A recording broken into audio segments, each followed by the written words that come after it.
ગેસની રસોઈમાં આપનું સ્વાગત છે। આજે આપણે બનાવવાના મખાના કોકોનટ બરફી। તો ચાલો એની રેસીપી જોઈ લઈએ। આપણે 50 ગ્રામ મખાના લીધા છે, તો આને આપણે શેકી લેવાના છે 4 થી 5 મિનિટ જેવું। તો આપણે કઢાઈ ગરમ કરવા મૂકી દીધેલી છે, તો આપણે મખાના શેકી લઈએ।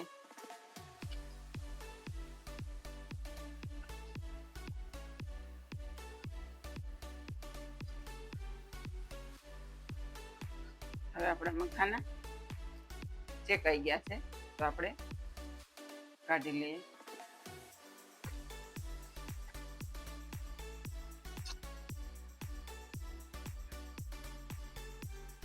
આપણે 70 ગ્રામ જેવો ટોપરું લીધું છે, એને આપણે થોડું શેકી લઈએ।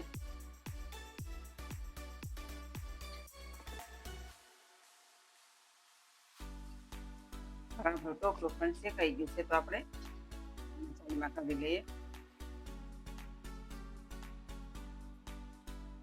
આપણે 30 ગ્રામ જેટલા કાજુ લીધા છે, એને પણ આપણે શેકી લઈએ।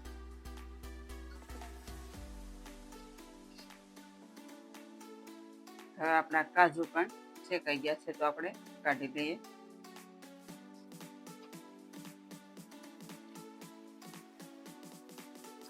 હવે આપણા મખાના મિક્સરમાં પીસી લેવાના છે। આપણે મખાના પીસી લઈએ।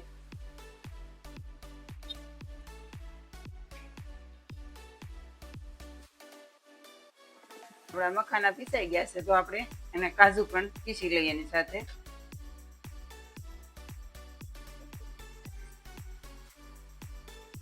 હવે આપણે આ ટોપરું પણ મિક્સ કરી દઈએ અને બે આટા ફેરવી દઈએ। આપણે બહુ ઝાઝું નથી પીસવાનું।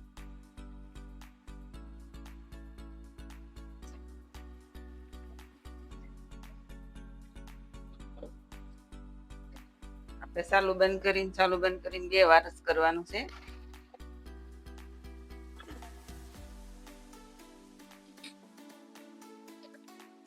હવે આપણે બધું મિક્સર પીસાઈને રેડી થઈ ગયું છે, તો આપણે ડીશમાં કાઢી લઈએ। આપણે કઢાઈ ગરમ કરવા મૂકી દીધી છે અને આપણે 250 ml દૂધ લીધું છે।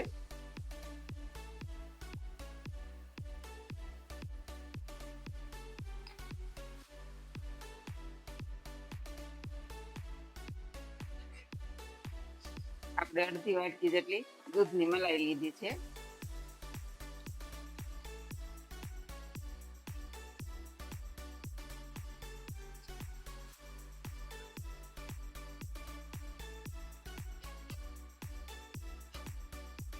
આપણે 100 ગ્રામ ખાંડ લીધી છે, એ આપણે એડ કરી દઈએ।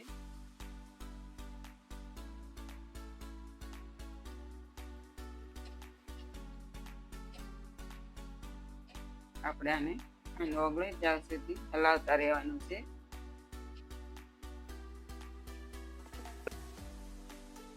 હવે આપણું દૂધ ઉકળી ગયું છે, તો આપણે અંદર મખાનાનો પાવડર એડ કરશું, પણ આપણે પહેલા આમાં 2 10 વાળા મિલ્ક પાવડર એડ કરી દઈએ। આપણે 40 ગ્રામ જેટલો મિલ્ક પાવડર એડ કર્યો છે, તો આપણે આને મિક્સ કરી દઈએ।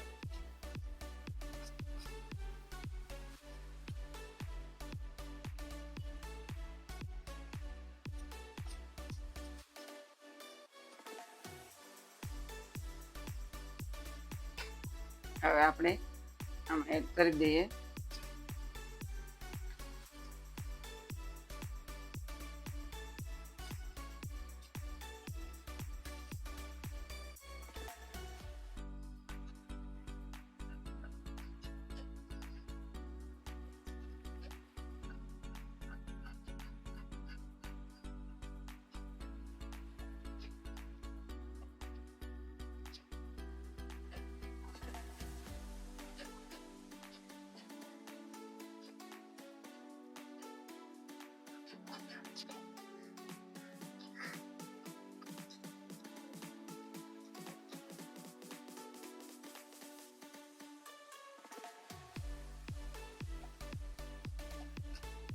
હવે આમાં આપણે 1 ચમચી ઘી એડ કરી દઈએ.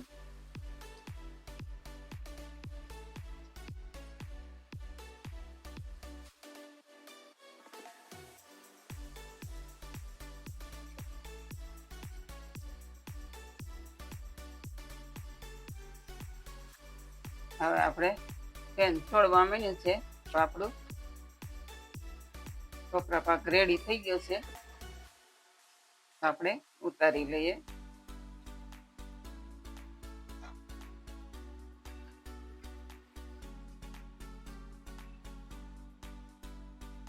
આપણે થોડી વાર ઠંડુ થવા દઈએ.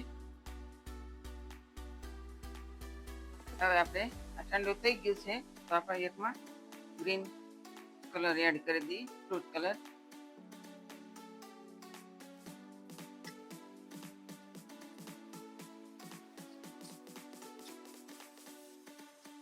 હવે આપણે કલર મિક્સ થઈ ગયો છે તો આપણે આ ડીશમાં એડ કરી દઈએ.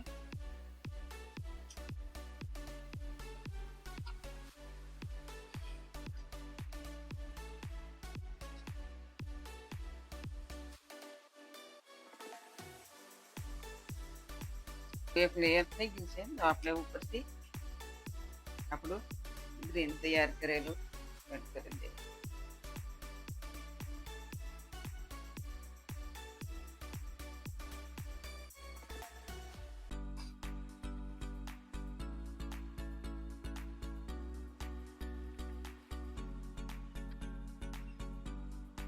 હવે આપણું રેડી થઈ ગયું છે 2 લેયર. તો આપણે આની ઉપર બદામ અને પિસ્તાની કતરણ નાખી દઈએ.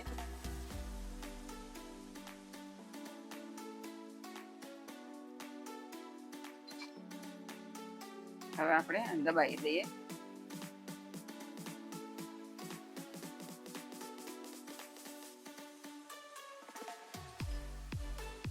હવે આને આપણે અડધો કલાક જેવું ઠંડુ થવા દેવાનું છે. હવે આપણી બરફી ઠંડી થઈ ગઈ છે તો આપણે પીસીસ પાડી લઈએ.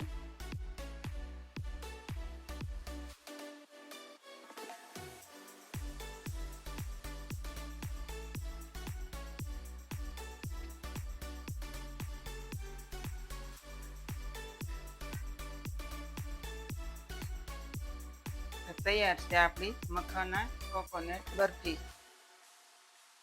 તૈયાર છે આપણી મખાના કોકોનટ બરફી. જો તમને મારી રેસીપી ગમતી હોય તો મારા વિડીયોને લાઈક કરો, શેર કરો અને સબસ્ક્રાઈબ કરવાનું ભૂલતા નહીં.